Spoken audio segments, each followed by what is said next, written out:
చిత్తూరులో fashion designer అనురూప చేసిన వేధింపుల ఆరోపణలు సంచలనంగా మారాయి. చిత్తూరు నియోజకవర్గానికి చెందిన టీడీపీ మహిళా విభాగం అధ్యక్షురాలు దమయంతి లీలావతిపై అనురూప తీవ్ర ఆరోపణలు చేశారు. ఎక్కువ జీతం, అన్ని వసతి సౌకర్యాలు కల్పిస్తామని బెంగళూరు నుంచి చిత్తూరుకు పిలిపించి డిజైనింగ్ పనులతో పాటు ఇంటి పనులు, వంట పనులు చేయించారని ఆమె ఆరోపించారు.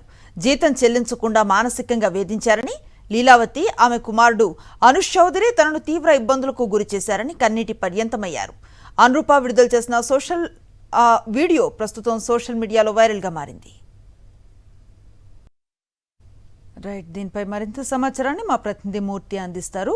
మూర్తి, దమయంతి లీలావతిపై అనురూప చేస్తున్న ఆరోపణలకు సంబంధించిన వీడియో మనం చూసాం. ఆమె మాటల్లో తీవ్ర ఆవేదన కనిపిస్తోంది. ఏంటి ఇష్యూకి సంబంధించిన డీటెయిల్స్?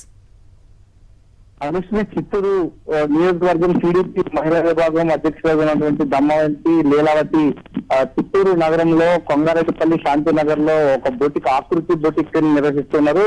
దానిలో పనిచేసేందుకు బెంగళూరు చెందినటువంటి అనురూప అనేటువంటి ఒక ఫ్యాషన్ డిజైనర్ ను ఉద్యోగిగా చేర్చిన తర్వాత ఆమెకు ఎక్కువ జీతం ఇస్తామంటూ బెంగళూరు నుంచి చిత్తూరు తీసుకొచ్చారు. ఆమెకు అన్ని సౌకర్యాలు కల్పించడంతో పాటు అధికంగా జీతం ఇస్తామని చెప్పడంతో బెంగళూరు నుంచి అనురూప ఇక్కడికి చిత్తూరుకు రావడం జరిగింది. కేవలం పనులను, డిజైనింగ్ వృత్తిని వాడుకుంటూనే తన తీవ్ర ఇబ్బందులు గురి చేస్తున్నారంటూ జీతం ఇవ్వకుండా ఇంటి పని, వంట పని పేరుతో తనను ఇబ్బందులు గురి చేస్తున్నారంటూ ఆమె కన్నీళ్ల పర్యమంతో అవుతూ సోషల్ మీడియాలో ఒక వీడియో పెట్టడం ఇప్పుడు సోషల్ మీడియాలో వైరల్ గా మారింది. దమయంతి లీలావతితో పాటు ఆమె కుమారుడు అనుష్ చౌదరి కూడా తనను వేధింపులు గురి చేస్తున్నాడు. జీతం ఇవ్వకుండా చిత్రహింసలు గురి చేశారంటే ఆమె కన్నీళ్ల పర్యంతం అవుతున్నటువంటి వీడియో ఇప్పుడు సోషల్ మీడియాలో, ఇప్పుడు చిత్తూరులో కాకుండా ఇది సోషల్ మీడియా మొత్తం మీద వైరల్ గా మారింది. మహిళలకు రక్షణ లేదన్నటువంటి కూటమి ప్రభుత్వం పాలనలో సాక్షాత్ టీడీపీ నాయకురాలు, మహిళా నాయకురాలు ఇంట్లోనే